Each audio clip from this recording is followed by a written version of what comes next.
Hello guys, আসসালামু আলাইকুম। আশা করি সবাই ভালো আছেন। তো আমি অনেকদিন পর বাগেরহাটে গিয়েছিলাম। এটা হচ্ছে বাস থেকে ভিউটা নেওয়া, খুবই সুন্দর লাগতেছিল। দুপুরের রোদ, পুরো একটা মানে প্রাকৃতিক সৌন্দর্য, এত সুন্দর।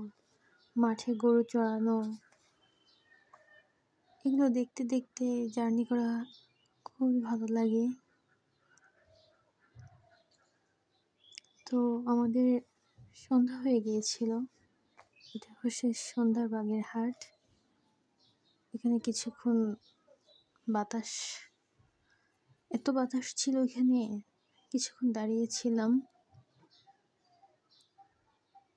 তারপরে যে আন্টি কফি খাওয়াইলো, এত টেস্টি ছিল।